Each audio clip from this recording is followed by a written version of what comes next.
Assalamualaikum warahmatullahi wabarakatuh. Saya Aulia Rahmawati, CGP Angkatan 11 Kabupaten Serang, Provinsi Banten. Saya akan mendemonstrasikan kontekstual modul 1.1 pendidikan yang berpihak pada murid. Arti dan tujuan pendidikan diartikan sebagai tuntunan dalam hidup tumbuhnya anak-anak. Sedangkan tujuan pendidikan yaitu menuntun segala kodrat yang ada pada anak-anak agar mereka dapat mencapai keselamatan dan kebahagiaan yang setinggi-tingginya baik sebagai manusia maupun sebagai anggota masyarakat. Peran pendidik menurut Ki Hajar Dewantara seperti petani atau tukang kebun. Pendidik itu hanya dapat menuntun tumbuh atau hidupnya kekuatan kodrat yang ada pada anak-anak agar dapat memperbaiki lakunya, bukan dasarnya, hidup dan tumbuhnya kekuatan kodrat anak. Selain itu, peran pendidik menurut Ki Hajar Dewantara dalam proses menuntun anak diberi kebebasan, namun pendidik sebagai pamong dalam memberi tuntunan dan arahan agar anak tidak kehilangan arah dan membahayakan dirinya. Seorang pamong dapat memberikan tuntunan agar anak dapat menemukan kemerdekaannya dalam belajar. Dalam pendidikan menurut Ki Hajar Dewantara, kita harus memperhatikan kodrat keadaan, di mana kodrat keadaan ini mencakup kodrat alam dan kodrat zaman. Nah, dasar pendidikan anak berhubungan dengan kodrat alam dan kodrat zaman. Lalu apa sih kodrat alam itu? Kodrat alam berkaitan dengan sifat dan bentuk lingkungan di mana anak berada. Sedangkan kodrat zaman berkaitan dengan isi dan iramanya. Bagaimana peran pendidik untuk menyesuaikan kodrat keadaan pada anak?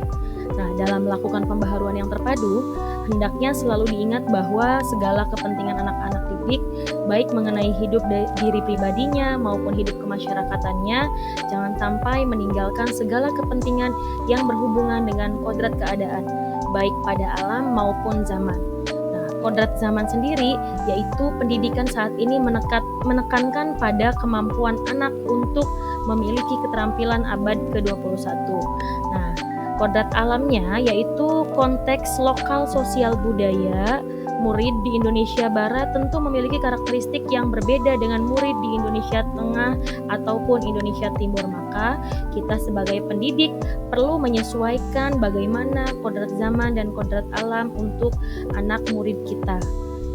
Selanjutnya, kita tinjau dari budi pekerti menurut Ki Hajar Dewantara. Menurut Ki Hajar Dewantara, budi pekerti atau watak atau karakter merupakan perpaduan antara gerak pikiran, perasaan, dan kehendak atau kemauan sehingga menimbulkan tenaga. Nah, sedangkan budi pekerti juga dapat diartikan sebagai perpaduan antara cipta atau kognitif, karsa atau afektif, sehingga menciptakan karya atau psikomotor. Semboyan Ki Hajar Dewantara, peran guru sebagai pendidik yaitu Ingarsa Suntulada. Di depan guru memberikan contoh atau panutan kepada murid. Kemudian Ing Madya Mangunka. Tengah, guru membangun motivasi kemauan dalam diri murid. Kemudian yang terakhir adalah Tutpuri Handayani. Di belakang guru memberikan dorongan atau arahan semangat kepada murid. Lalu apa sih konteks pendidikan yang berpihak pada murid itu? Menurut saya yang pertama adalah menuntun atau memfasilitasi atau membantu, di mana pendidik hanya menebalkan garis samar-samar agar dapat memperbaiki lakunya murid untuk menjadi manusia yang seutuhnya. Kedua adalah memberi kemerdekaan pembelajaran, di mana pendidik menciptakan ruang bagi murid untuk bertumbuh secara utuh sehingga mereka menemukan minat dan bakatnya. Kemudian mengikuti kodrat alam dan zaman. Di sini pendidik mengikuti karakteristik konteks sosial budaya murid dan menekankan pada keterampilan abad 21. Nah, contoh konkretnya adalah ketika kita menuntun atau memfasilitasi atau membantu murid, yang pertama adalah contoh konteksnya di sekolah saya adalah memfasilitasi pendidikan religi, di mana pada setiap kegiatan hari Jumat di pekan pertama itu akan ada sholat duha bersama atau bahkan istighosah. Nah, ini memfasilitasi peserta didik kita atau murid kita untuk bagaimana menebalkan karakteristik religi pada setiap murid.